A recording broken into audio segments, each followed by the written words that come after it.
Epilogue. A door, visible only to her, appeared beside the beaten and bloodied girls. Tansu, Alice, and Kim were none the wiser as Chrism stepped through the glare and left the few to make their journey back to salvation. Her vision adjusted fluently as she passed through the frame of effervescent light. Without hesitation, she began walking in total isolation. Only a few short steps forward, and she found herself gradually slowing. She had forgotten the properties of this place. An odd feeling. At one time, she had known it so well. The ground beneath her feet was comprised mostly of a white, almost sugar-like sand. She stood in place for a moment while the ground tried to absorb her.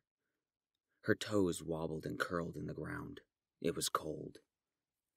With a little extra effort, she moved forward again, each step trying to swallow her. Her mind was taken by thoughts of recent evil and revelation. Nothing but solid white emptiness and a dense fog occupied this space. Not a single thing to keep her thoughts from roaming. Adjacent to nothing, her footsteps carried no sound, no feeling. This girl was searching for a door. A snow-white tear in this verse that would lead her to the one that called her name in urgency. In body and mind, she wandered in apathy, feeling not the motion of her muscles or the breath on her upper lip. Devoid of all feeling, still she moved forward, lost in the vacuum that could only be compared to that of some eternal beyond.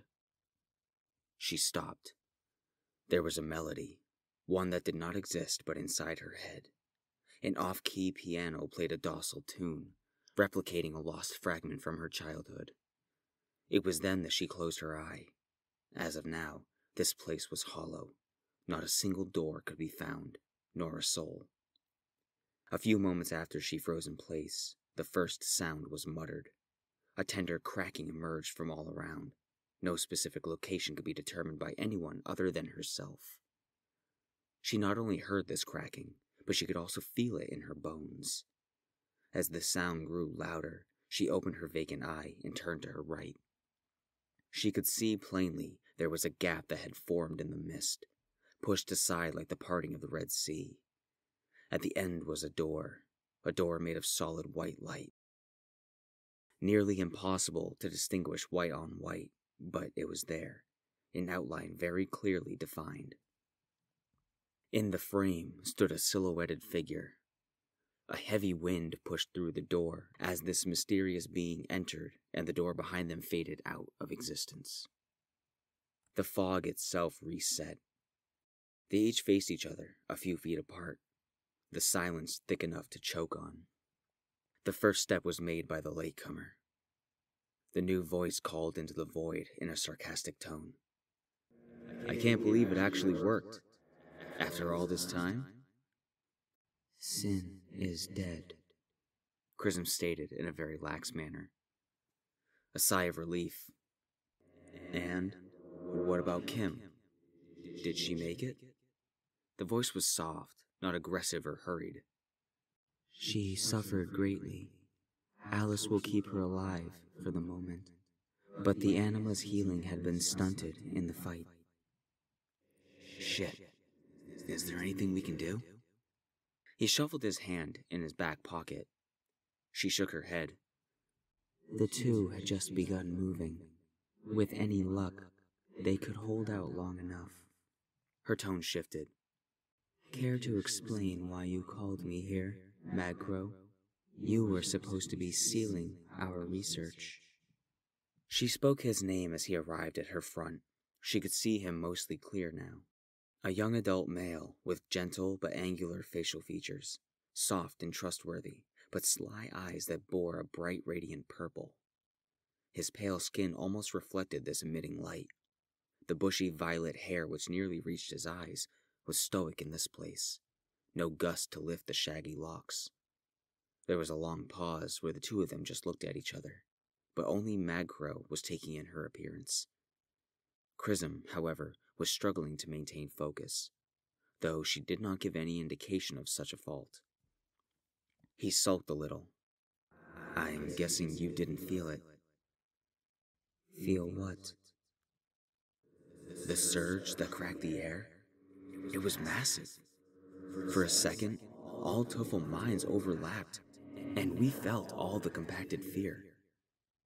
Magcrow adjusted his feet and slid one hand out of his back pocket and let it rest by his side. In this place that produced no walls, no sound of its own, any noise was instantly absorbed by the fog. There was nothing to reverb off of. Chrism became worried, almost shifting to impatience. To defeat sin, I had to exhaust nearly all of my divine power to tear down his defense. My anima was expulsed to finish him off, and with that, it shattered. Damn, I'd hoped it wouldn't come to that. Even with her help, you needed that much? Well, I guess that explains why you didn't sense it. She gave him an oddly unexpressive, fearful look. Don't tell me. The gate is open. He spoke quickly, the tone far more dire than before. The council, she responded gently. His death undid the seal like we feared. All that power returned to him. Or rather, you. It won't be long before they enter the atmosphere and begin the hunt. I will attempt to suppress. She gave an exhausted sigh. He took in a deep breath, apprehensive fear hidden beneath his tongue. Okay, well, this changes things.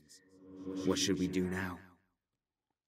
The two pondered for a few minutes, each feeling the sickness swell within. Chrism especially. Magcrow looked at her. He seemed to still hold a small amount of worry, but there was a sincerity in his eyes, one that would only be shown between family members. A trust, unconditional care. Magcrow huffed. Do you think we can save her? She might be useful in the coming fight. After all, it's not like we have any other friends to rely on. How do you propose we do that? The leak is still at the house. I can pry it open, and you could deposit her inside until we sort this out. Contemplation painted her emoteless face. She will have to be awoken again. All of her power will be locked away until she feeds, which means a new host must be prepared. Chrism said in a low, aggravated tone. What else can we do? I think we both can agree she's far too valuable to lose.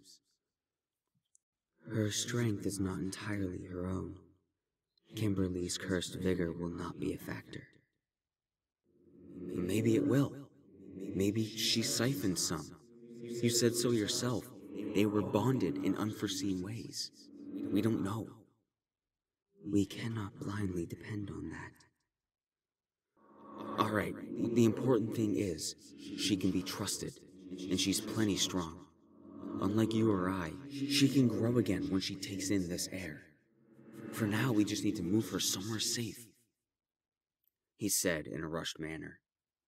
He then closed his eyes, and the shimmering edges of a new door began to appear.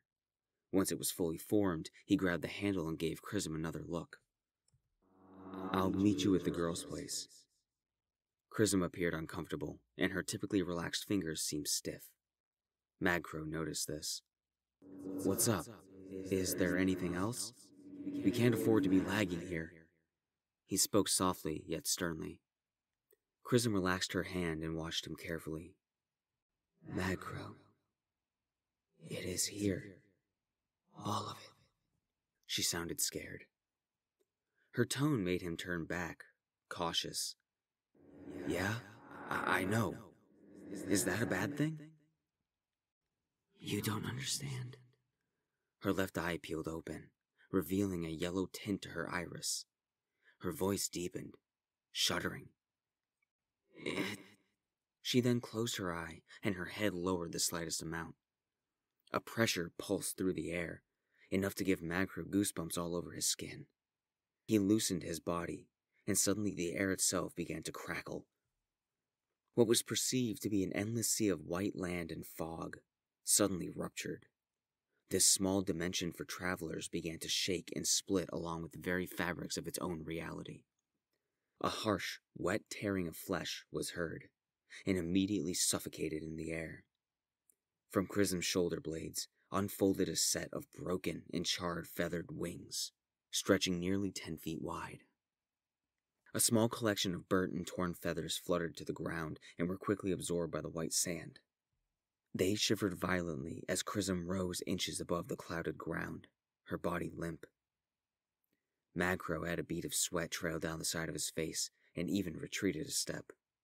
She relaxed as her wings sustained her 15 feet in the air. Her head rose slightly, and her left eye peeled open to reveal the Tuffle eyeball had become gray, and both of her pupils were glowing a mystical enhanced white. Her bottom lip quivered, and her face was sunken with anguish and dejection. She muttered, "It does not accept me." As those words fell from her lips, her body tensed up, and the wings quickly retreated into her back. Blood sprayed out and stained the white fabric of this dimension. She plummeted to the ground. Attempting to recover, she fell to one knee and rested there. Her breath would not return. Magro stepped away from the door and knelt beside her.